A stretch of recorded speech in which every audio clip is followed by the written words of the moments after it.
Empreendedorismo para o Empreendedor, episódio 2. Bora!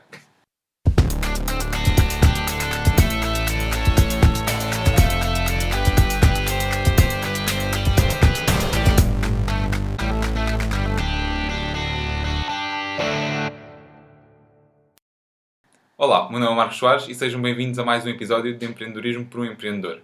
O nosso convidado de hoje é o Rui Braz, que é o responsável de marketing e inovação da empresa Inesting, que começou em Lolé. Vamos falar de aplicações web e aplicações mobile e também da importância do marketing digital. Rui, muito bem-vindo ao programa. Obrigado. Olá, Marcos. Tudo bem? Tudo bem. Rui, para começar, explique-nos mais ou menos o que é que você faz na Inesting e o que é a Inesting.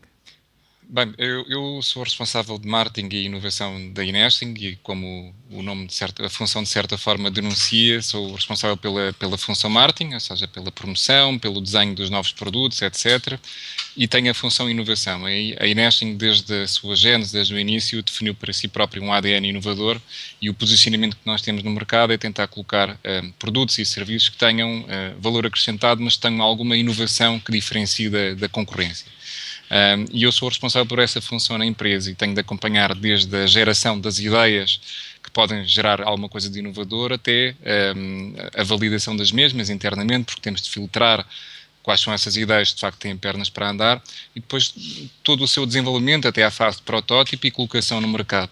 Por vezes podem ser inovações internas, organizacionais, mas a maior parte das vezes obviamente são inovações externas, são coisas que chegam ao consumidor final ou ao nosso cliente final. Tipicamente o nosso cliente são empresas, isto porque nós somos uma empresa que desenvolve serviços e produtos de marketing digital, ou seja, apoiamos nas tecnologias de informação para executar a função marketing dos nossos clientes. Ou seja, por norma, quando falas em inovação é inovação tecnológica. Tem as duas, ou seja, academicamente existem vários tipos de inovação, 4 tipos: organizacional, de processos, ou seja, de formas diferentes de fazer a mesma coisa. Existe inovação tecnológica, que é aquilo que se calhar mais facilmente as pessoas se lembram quando, por exemplo, pensam num gadget ou num hardware ou num software que faz qualquer coisa de novo, mas depois também existe aquilo que se chama inovação de mercado ou inovação de marketing. Por vezes existem formas inovadoras de apresentarmos um novo produto, um produto que já existe ao mercado.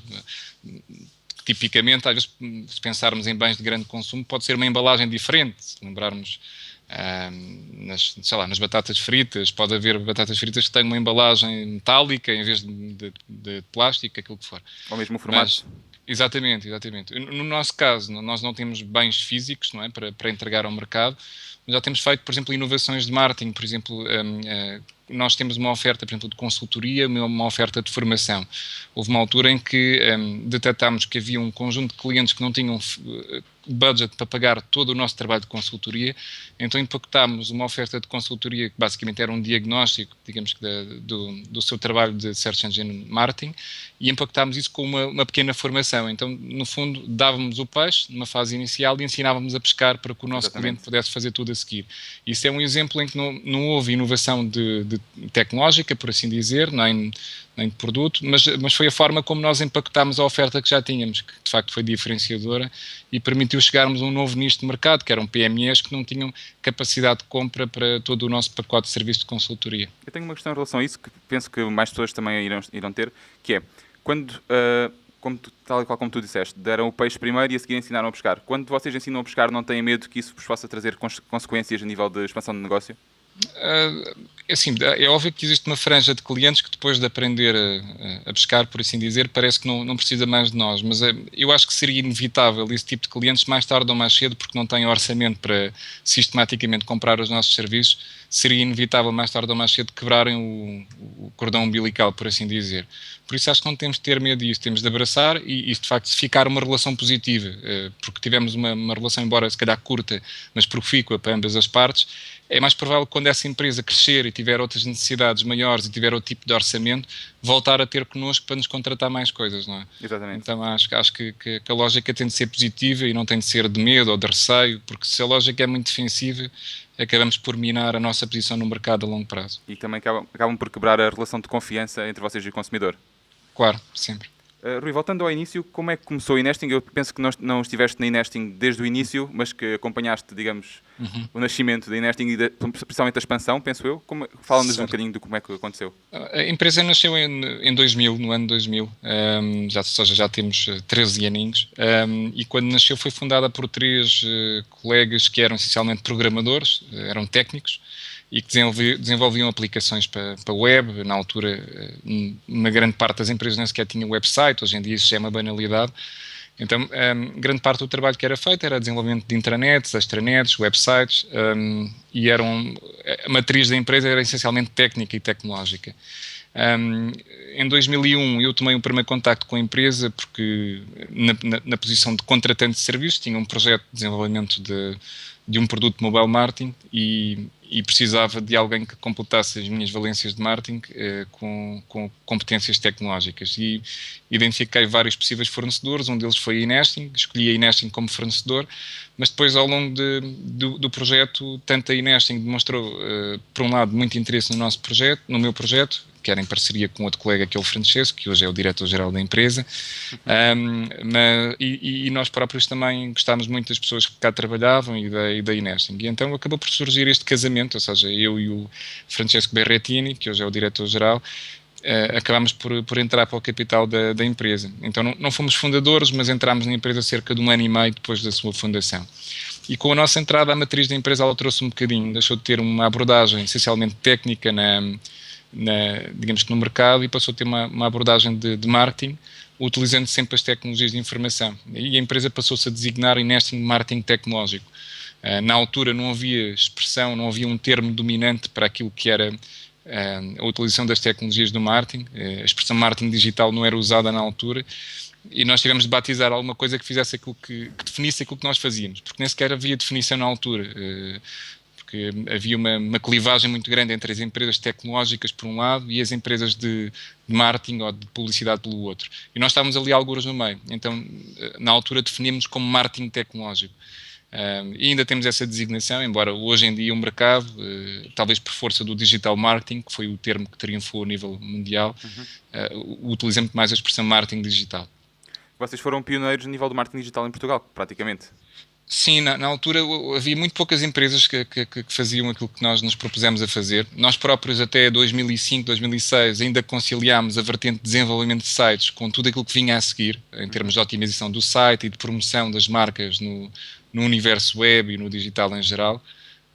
Mas a partir de 2005, 2006 nós deixámos mesmo de desenvolver os sites, ou seja, continuámos a fazê-lo, mas de forma muito racionada, e passámos esse tipo de projetos passaram para parceiros nossos que trabalhavam de acordo com as nossas metodologias, e nós focalizámos em tudo aquilo que vem a seguir ao desenvolvimento do site, ou seja, como é que uma marca consegue ter visibilidade nos motores de busca, como é que deve estar presente nas redes sociais para se relacionar com os seus consumidores, como é que desenvolve uma boa política de email marketing e como é que incorpora o mobile na sua estratégia. Passou a ser esse o nosso drive, ou seja, tudo o que está em torno da marca e do seu website na web. Ou seja, o indispensável para qualquer marca que queira ter alguma visibilidade a nível digital. Sim, sim. E pronto, a empresa começou em Lolé. Como é que expandiu? E onde é que está atualmente? Bem, a empresa depois nasceu em Lolé, esteve no CAS, que é um centro de apoio à criação de empresas do próprio Instituto de Emprego e Formação Profissional. Foi uma ajuda muito, muito boa, porque não pagávamos renda durante os primeiros 4 anos que lá estivemos.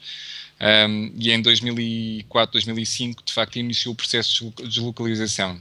Na altura, embora já tivéssemos alguns projetos em Lisboa, apenas tínhamos escritório no Algarve, e digamos que foi um bocadinho difícil escolher um local para estarmos no Algarve, porque não há muitos projetos de raiz pensados para escritórios.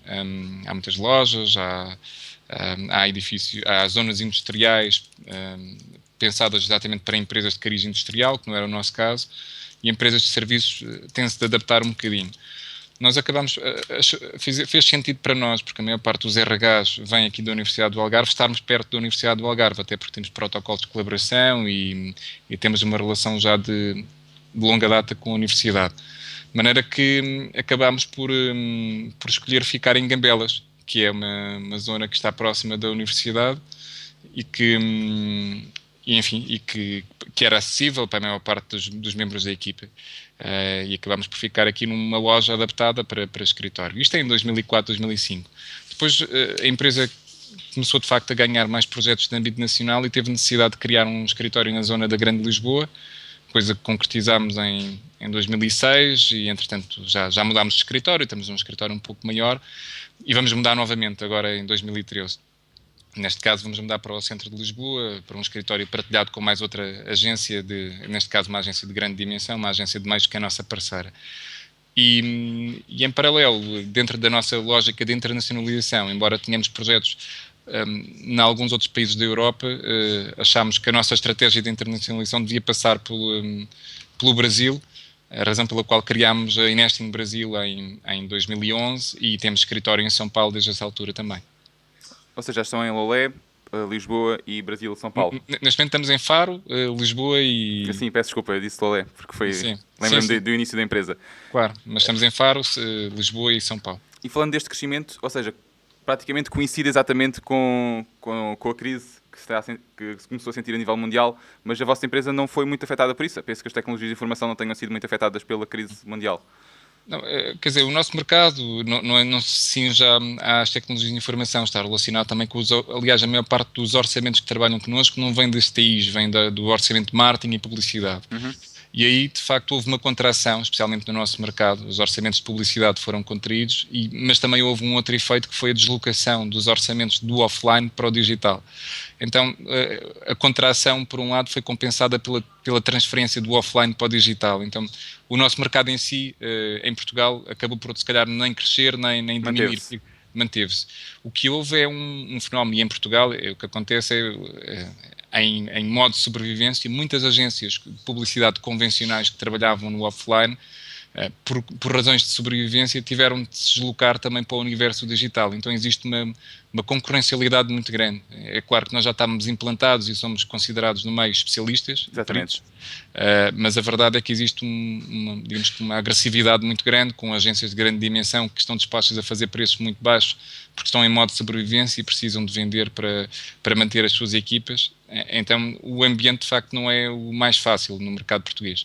Daí também de certa forma termos compensado isso com o mercado brasileiro para mantermos os níveis de rentabilidade. Exatamente. Até porque o mercado brasileiro penso que se encontra em expansão neste momento, portanto... Sim, o mercado brasileiro definitivamente sim, continua a crescer e muito. Não é? Ótimo, que é ótimo.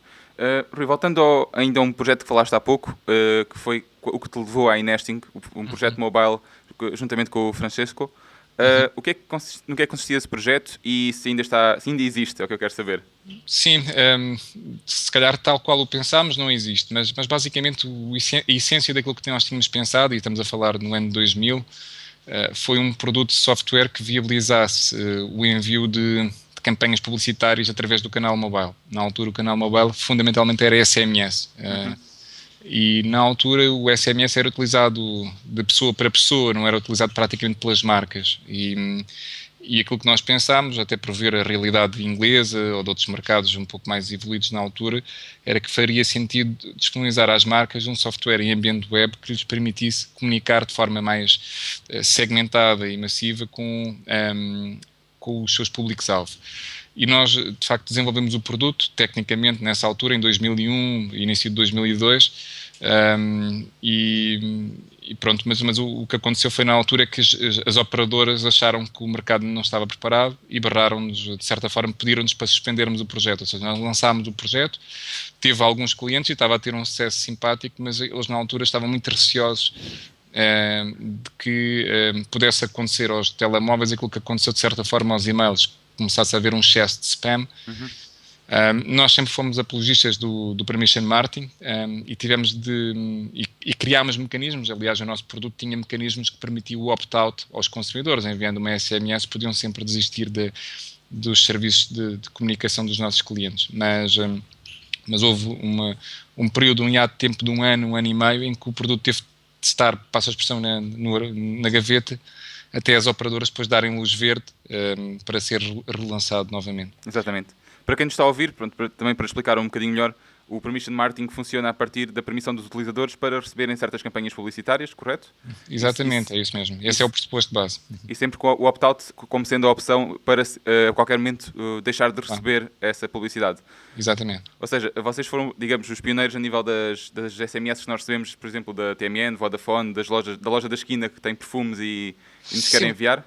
Das próprias operadoras, não, porque eles não precisam de nós para fazer esse tipo de trabalho. Mas, digamos que nós disponibilizámos ferramentas que democratizaram o canal, de facto, às PMEs, fundamentalmente. Permitiram acesso a outras empresas, sim, exatamente. Também temos clientes grandes, de grande dimensão, que fazem campanhas de dezenas de milhares de SMS ou mesmo de centenas de milhares por vez, mas o nosso posicionamento e a ferramenta que nós disponibilizámos ao mercado permitiu que, de facto, uma empresa da esquina, que desde talhos a perfumarias, passando por papelarias, etc., óticas, consultórios médicos, exatamente, pudessem, com uma ferramenta em modelo de self-service, de facto enviar SMS para algumas dezenas ou centenas de pessoas. Isso é muito bem pensado. Suponho que tiveram bastante sucesso também com essa ferramenta. Sim, deu-nos alguma diferenciação no mercado. Foi o primeiro produto, de facto, inovador que nós colocámos no mercado.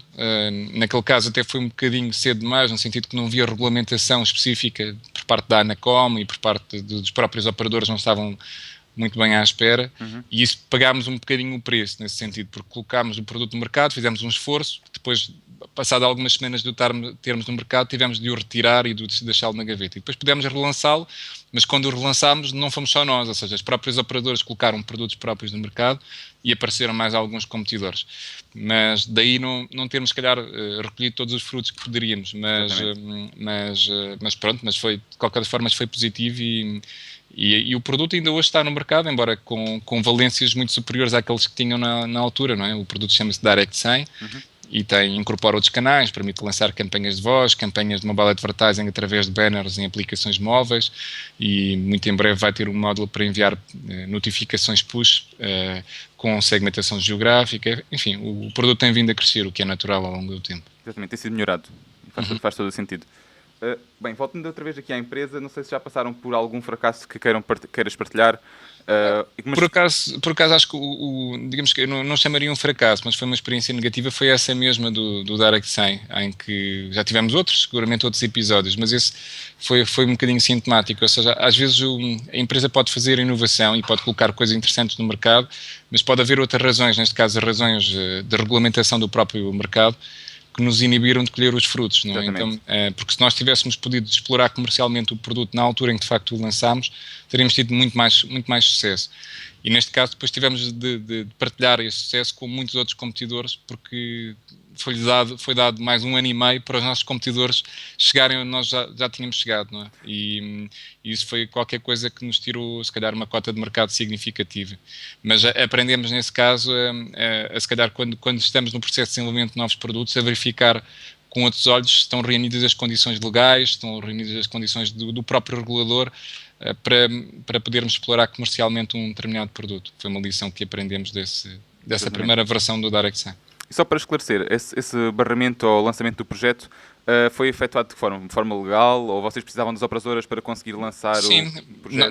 Nós para entregarmos, neste caso, mensagens escritas nos consumidores finais, temos de ter ligações aos SMS Center das operadoras. E, enfim, existem várias formas de o fazer, através de brokers, através de operadores virtuais. Nós sempre fizemos questão de ter rotas chamadas de qualidade, para que as nossas SMS chegassem a tempo e horas, para não serem agendadas para as 8 da noite e chegarem às 4 da manhã, como acontece com alguns serviços que são muito baratos, mas que têm assim inconveniente. E como nós sempre fizemos questão de ter rotas tão diretas quanto possível, ou seja, trabalhávamos de facto em relação direta com os operadores. E sucede que, ao fazermos, também somos obrigados a muito mais transparência e a muito mais e a obedecermos a determinado tipo de regras, não é? Exato. E nesse sentido, as operadoras disseram-nos que achavam que o momento não era conveniente, e nós, como não queremos estar a operar no mercado em clandestinidade ou à revelia daqueles que são os operadores, acatámos a recomendação deles, porque podíamos ter mantido o produto no ar, mas ligado através de operadores virtuais, etc., mas este não é o nosso posicionamento, ou seja, nós queremos estar de forma legal e transparente. E com serviço de qualidade. Exatamente. Então, neste caso, tivemos de sacrificar o lucro de curto prazo em nome digamos que da posição no mercado a longo prazo. Isso permitiu-nos, por exemplo, passado alguns anos, ainda há 2 anos fizemos uma conferência, um seminário dedicado ao mobile marketing sobre os outros canais além do SMS. O seminário chamava-se A Vida para além da SMS e tentava mostrar ao mercado que existem outros canais que podem viabilizar estratégias de mobile marketing bem-sucedidas. E foi engraçado que tivemos lá no nosso seminário os 3 operadores, um como orador, a Vodafone, e os outros 2 como assistentes e como participantes ativos no seminário. E isso acho que só é possível porque nós tínhamos uma posição respeitável no mercado, porque se tivéssemos tido uma posição pirata, por assim dizer, não seria possível organizarmos este tipo de eventos com este tipo de entidades. Com certeza, e ainda bem que vocês conseguem manter a vossa imagem de qualidade e de serem respeitados neste mercado. De outra forma, não seria tão fácil conseguir seminários desse género. Tenho aqui outra pergunta, era relativamente ao marketing digital, que era explicar ou seja, quais os benefícios do marketing digital versus marketing tradicional a nível de eficiência de custo, dimensão da audiência. Sim, atualmente, durante muito tempo, o digital de facto tinha um universo, um público-alvo um pouco mais restrito. Mas se englobarmos nesta altura o marketing digital, o conjunto de ferramentas que estão disponíveis não só digamos que dos PCs em ambiente desktop, mas os próprios telemóveis, não só os smartphones, mas os telemóveis convencionais.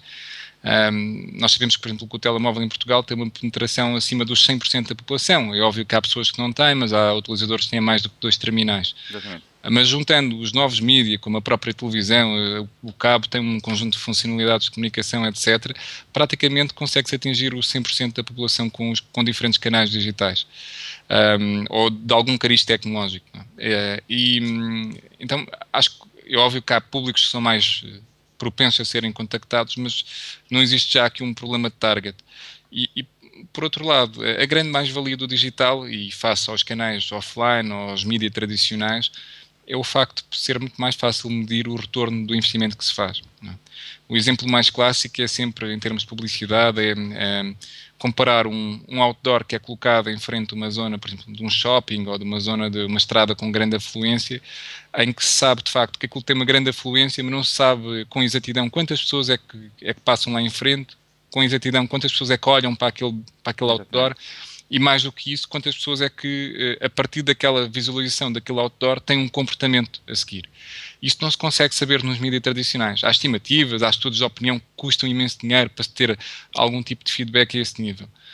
Enquanto que nos mídias digitais nós conseguimos saber com exatidão quantas pessoas é que visualizaram um determinado banner, quantas pessoas é que clicaram, e hoje em dia já é possível saber dessas pessoas que clicaram quantas é que tiveram um determinado comportamento, por exemplo, no site do anunciante, quantas pessoas é que compraram ou que subscreveram um determinado serviço, quantas pessoas é que demonstraram interesse, mesmo que não tenham comprado. Ou seja, temos um conjunto de métricas que permitem ao dia, e não estamos a falar a minha existência, saber exatamente se uma determinada campanha que nós estamos no ar está a ser rentável ou não. Isto não está a ser rentável, é fácil fazer calibrações e afinações, não é? E irmos melhorando no sentido de chegarmos a um momento em que de facto tenhamos uma campanha rentável no ar, ou tomar a decisão rapidamente de suspender uma campanha se ela não está a ser rentável. Então não é preciso meses de preparação, não é preciso análises muito demoradas para tomar medidas reativas quando as coisas não estão a correr bem. Tudo pode ser decidido muito mais rapidamente e com um controle de custos muito maior. Exatamente. E vou só acrescentar mais uma coisa, que é também ainda o facto de podermos criar 2 campanhas quase a competir uma contra a outra e medir qual é que tem mais sucesso e tirar a que não está a ter sucesso do ar e continuar com a que está a ter sucesso. Isso pode ser aplicado em várias dimensões. Exatamente. Estamos a falar de campanhas de banners em que há um banner que tem um determinado copy face a outro banner que tem outro copy diferente e vermos qual é aquele que tem melhor resposta por parte do público-alvo. Mas isso também pode ser feito em estratégias de email marketing, em que podemos lançar 2 e-mails para pequenas amostras de toda a nossa base de dados e em função da resposta, depois fazermos o restante envio para a base de dados com aquele e-mail, aquele conteúdo que teve, ou aquele assunto, por exemplo, do e-mail, que teve melhor taxa de resposta. Não é? Exatamente, era aí que eu queria chegar. Bem, agora focando-nos na aplicação que eu queria aprofundar um bocadinho mais, que é a aplicação que vocês estão a desenvolver neste momento, penso que é Foodtatic, ou Fooddata. O nome académico e o nome científico do projeto chama-se Fooddata, porque foi o nome da candidatura a um projeto CREN que foi aprovado e que está a financiar o desenvolvimento desse produto. O nome comercial da marca que nós está em processo de registro, ainda não está concluído, mas à partida tudo indica que vai ser aceito, é Tatic. Tatic. E no que é que consiste o projeto?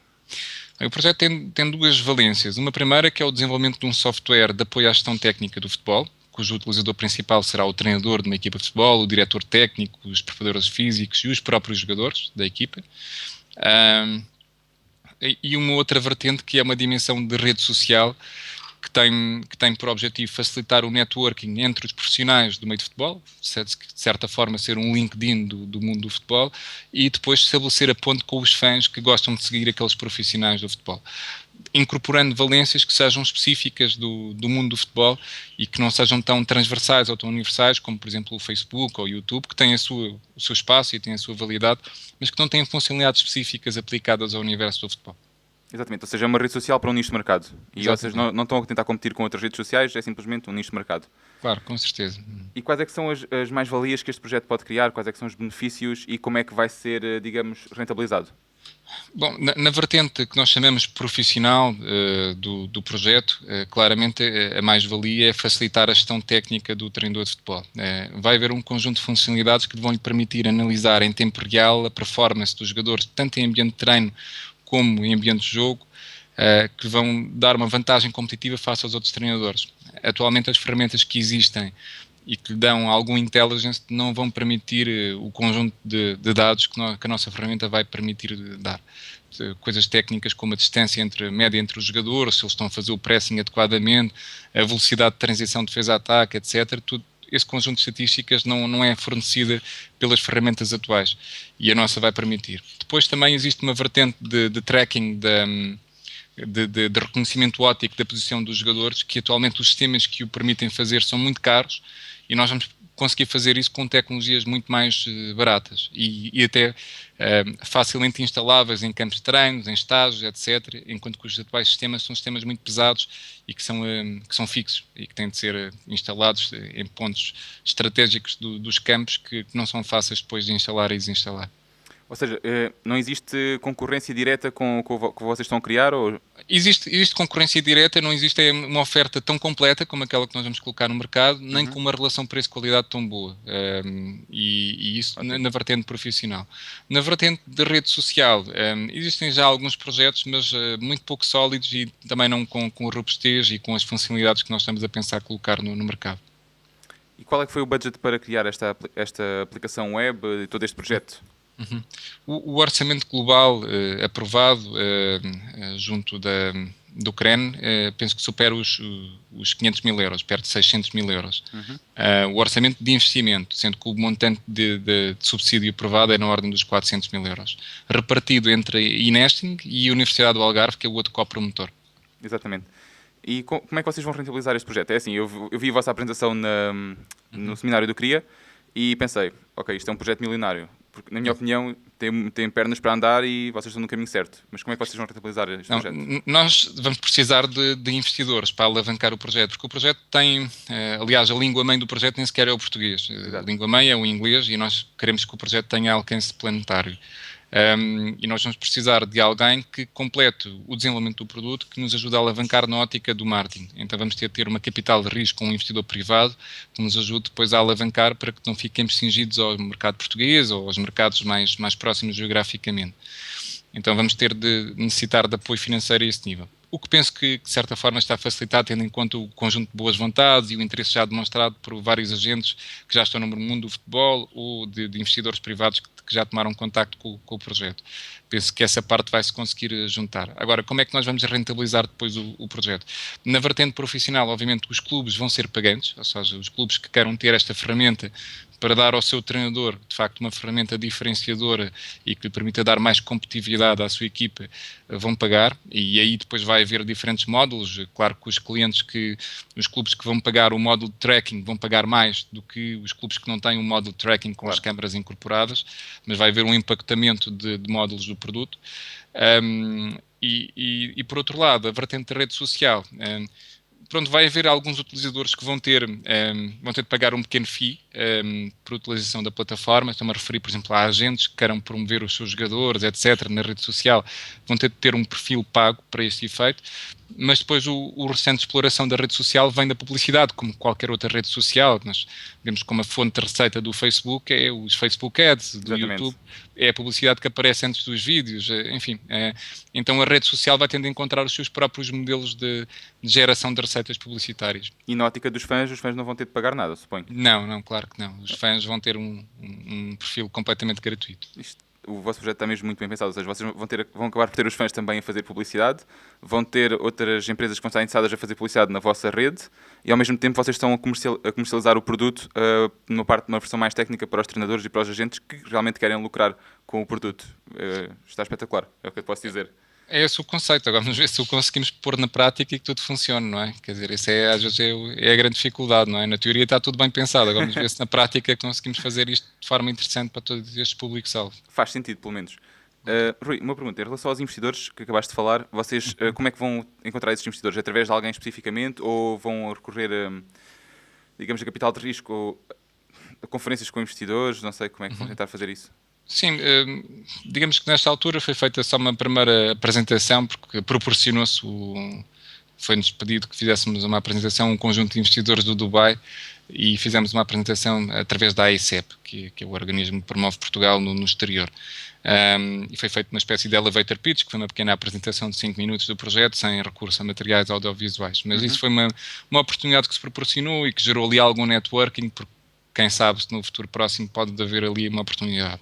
Mas quando nós terminarmos o business plan que está em curso e está a ser desenvolvido em conjunto com a Faculdade de Economia da Universidade, a ideia de facto é identificarmos alguns investidores privados que já têm relação com o mundo do futebol e eventualmente algumas capitais de risco que tenham um perfil de importante ou interessante em termos de internacionalização, porque é esse o objetivo do projeto, como é óbvio, não é?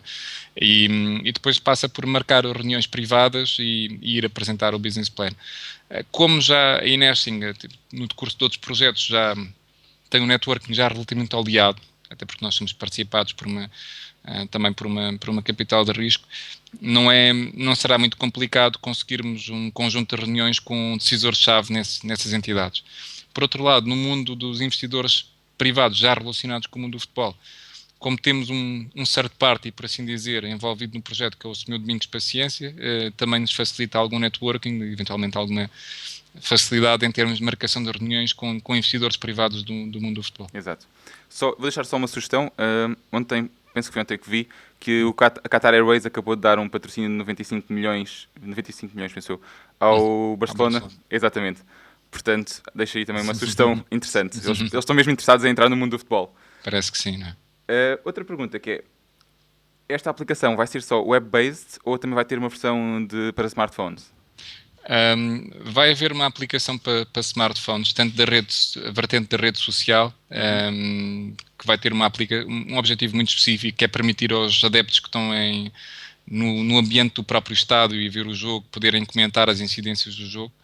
Mas a vertente profissional também vai ter uma aplicação para uma vertente de tablet e de smartphone que vai permitir aos treinadores, em ambiente de treino ou em ambiente de jogo, poderem recolher as estatísticas, poderem comunicar aos jogadores alterações táticas, etc. Mas vai haver de facto essa versão. A questão é que a decisão de desenvolvimento para tablet e para smartphone, à partida não é de desenvolvimento em linguagem nativa. À partida vamos desenvolver até para os próprios tablets e em smartphone as aplicações em ambiente web para que possam funcionar em browser de tablet. Exatamente. E em browser de smartphone. A decisão de o fazer tem a ver com a necessidade de acelerarmos o desenvolvimento do projeto e de termos aqui algumas economias de escala, porque desenvolver depois versões da plataforma para linguagem nativa de Android e iOS ou até outros sistemas operativos que entretanto vinguem mais no mercado seria muito pesado do ponto de vista da manutenção futura técnica do projeto. Então, exatamente. Embora possamos sacrificar, em alguns casos, se calhar alguma usabilidade ou alguma atratividade gráfica, preferimos desenvolver tudo para ambiente web. Aproveitando o que acabaste de dizer para dar uma dica a quem está a ouvir, ou seja, se estão a pensar criar uma aplicação que seja útil para a maioria das pessoas, não tentem criar uma aplicação diretamente para iOS ou para Android, ou seja, se criar uma aplicação web-based que funcione em qualquer dispositivo mobile, será a versão mais cost-effective, não é? Sim, digamos que tem economias de escala maiores em termos de desenvolvimento. Agora, não quer dizer enfim, que não hajam algumas aplicações que se justifique fazer de forma dedicada para o sistema operativo nativo, não é? Não vou ser fundamentalista a esse nível. No nosso caso, analisámos os prós e os contras e tomámos essa decisão, mas digamos que caso a caso, pode haver outra decisão que seja igualmente válida, não é? Rui, e agora para quem nos está a ouvir, Uhum. imagina que temos um ouvinte que quer criar uma aplicação. E ele não sabe programar. Qual é que é o teu conselho? Pois há duas opções. Há frameworks ou plataformas que permitem facilitar o desenvolvimento dessas aplicações, não é? Mesmo para pessoas que não têm muitos conhecimentos técnicos, mas pela minha experiência, digamos que as possibilidades de implementação que decorrem dessas plataformas são um pouco limitadas, não é? Exato. Então depende do que é que se queira de facto implementar, ou então requererem empresas especializadas que a partir de um pequeno briefing apresentam um orçamento para desenvolvimento da aplicação, não é? E que também poderão aconselhar a tecnologia ou orientar de alguma forma o projeto. Exatamente, e até acabam por ser mais especializadas depois para apoiar na vertente do design também, que é bastante importante. Sim, claro. Não. À partida terão as valências necessárias, tanto ao nível de design como depois de implementação do projeto. E já que estamos a falar também de ferramentas, há alguma ferramenta que tu utilizes no teu dia-a-dia que queiras recomendar, não necessariamente para o mercado das aplicações, mas numa vertente mais pessoal? Alguma coisa que tu não vivas sem? Sim, não sei, atualmente, pronto, para mim a música é importante, não é? Eu sei que existe um grande frenesim, por exemplo, em relação à volta do Spotify, mas eu sou utilizador de uma outra ferramenta parecida, que é o Groove Shark, que é uma aplicação parecida, mas que no meu caso, sei lá, pelo menos para os meus estilos musicais, para os estilos de música que eu gosto, tem se calhar mais massa crítica do que o Spotify. Ótimo, já apontei aqui o Groove Shark, depois vou falar sobre o Groove Shark nas notas do post. Pronto, e para mim é só porque cria-me ambiente enquanto estou a trabalhar. Há determinados momentos do dia em que tenho que tirar os fones, há outros momentos em que tenho os fones e dá-me jeito, porque cria-me um mood adequado para eu produzir. Só isso. Ótimo. E para terminar, há algum lema que tu utilizes no teu dia-a-dia para te motivares e que queiras também falar sobre isso? Eu não tenho assim nenhum lema, não é? Mas digamos que diariamente eu tento sempre definir objetivos, não é? Então defino objetivos a longo prazo, mas também defino objetivos de curtíssimo prazo. Então diariamente quando chego, a primeira coisa que eu faço ao espaço de trabalho é apontar as tarefas ou os objetivos que eu quero cumprir nesse dia. E isso para mim é uma forma de motivação, porque à medida que vai correndo o dia vou riscando coisinhas. E quando chego ao final do dia e conseguir riscar as coisinhas todas, significa que o dia correu razoavelmente bem e que estou no bom caminho, não é? Por isso é a minha forma de trabalhar, a minha metodologia e pronto. Eu acho que é assim que eu funciono. Foi uma boa dica. Eu faço o mesmo, comprei a semana passada um quadro branco para pôr na parede, exatamente por isso, para criar checkbox e ir despachando ao longo do dia o máximo de conseguir. Muito bem. Rui, muito obrigado pelo teu tempo. Adorei a conversa. Temos aqui muito material para quem está interessado no mercado das aplicações, no mercado tecnológico. Foram excelentes dicas. E diz-nos onde é que nós podemos encontrar, como é que o site da empresa. Pronto, a empresa como tem várias áreas de negócio, tem vários sites, mas eu aconselhava o site corporativo, que é inesting.com, ou então o blog que nós temos, que é marketingtechnologic.com, onde se podem registrar e depois recebem uma newsletter regular com a compilação dos posts que nós vamos lá fazendo e que é um bocadinho transversal, apanha desde mobile, e-mail, motores de busca, etc. E aconselho a subscrição desse blog. Ótimo. Rui, muito obrigado e até à próxima. Obrigado, eu disponho sempre, sim. Espero que tenham gostado do programa de hoje. Muito obrigado pelo vosso tempo. Não se esqueçam de passar por empreendedorismo-por-um-empreendedor.com e clicar em like na página do Facebook ou subscrever a newsletter para receberem sempre as novidades. Até à próxima!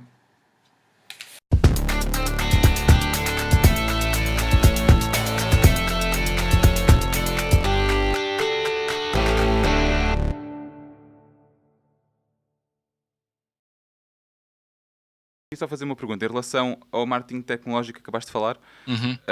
Na parte do email list, vocês têm um programa vosso ou estão a usar algum programa específico? Não, nós somos distribuidores de um software de email marketing que é o Benchmark Email. Benchmark Email. Sim. Mas existem outros, existe o MailChimp, etc., que são nossos competidores, mas Isto faz mais ou menos o mesmo que o MailChimp faz, só que nós somos os representantes em Portugal e no Brasil deste software. Ok. Benchmark Eu Email. estou a perguntar porque eu estava hoje a analisar a diferença entre o Aweber e o MailChimp e estava a tentar decidir. Ok. Sim, este é do mesmo género do MailChimp, é uma ferramenta web. E o outro, por acaso, não conheço. O primeiro que mencionaste, como é que se chama? Aweber. Weber. Não É, sei. digamos, Mas é o maior concorrente do MailChimp, só que começa a ser pago desde o primeiro dia. Pois, então, se calhar, eu sugiro testares o MailChimp ou o Benchmark Email, que tem versões trial gratuitas, e depois logo vês. E depois é possível importar os contactos de um programa para o outro? Do MailChimp para este, Ou de um para o eu acho que outro? é possível exportar para Excel ou para um CSV, e depois do CSV ou do Excel podes importar para este. Ok. Mas pronto, se tu ficares com o MailChimp estás igualmente bem servido, não te preocupes. Ok, obrigado, Rui. Muito Tá bem, obrigado eles por são este muito tempo. parecidos entre eles. Não? Um Obrigado. abraço, Até à Marcos. próxima. Adeus.